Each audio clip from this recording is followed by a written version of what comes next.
All right. Homework 31. The first couple problems are super easy.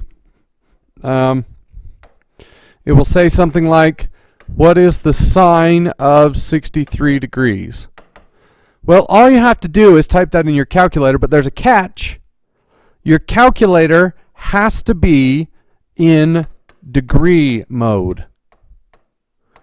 There are actually two ways to measure angles. One, is called degrees. The other that you don't know is called radians. And radians are kind of complicated, and they don't make any sense in the physical world. They only really make sense in the theoretical world.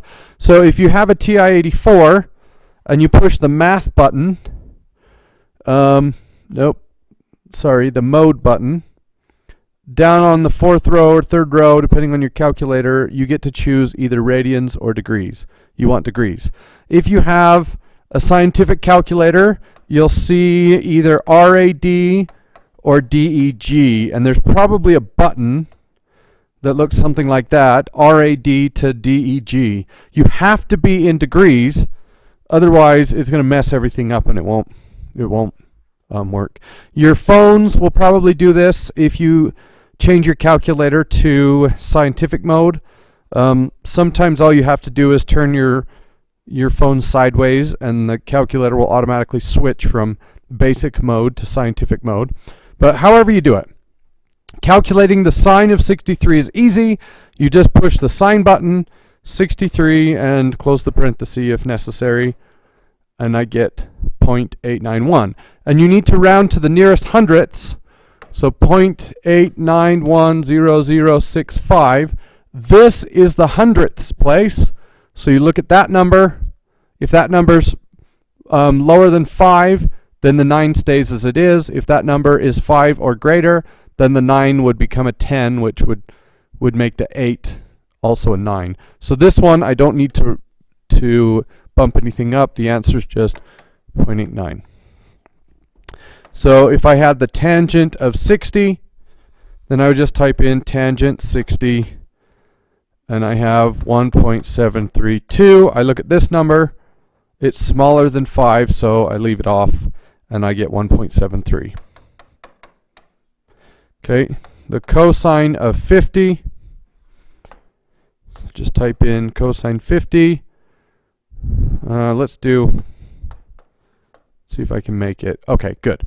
So the cosine of 51, that is 0.6293.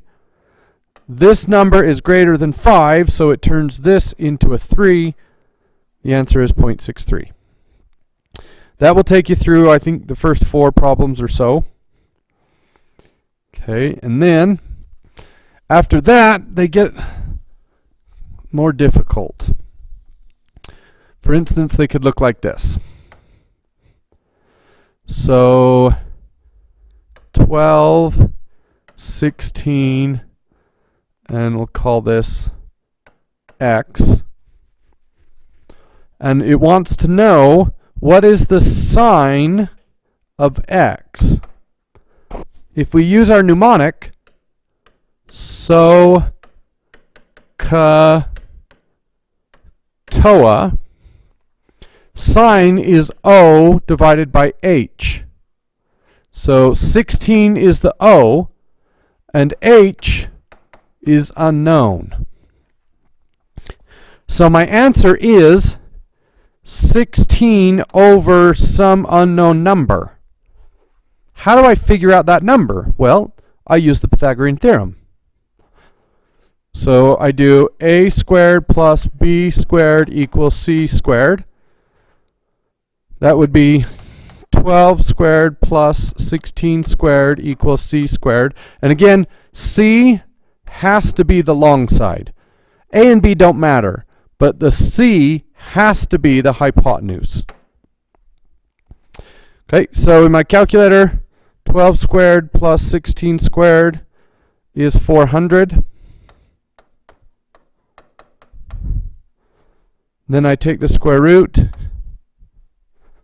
So the square root of 400 is 20.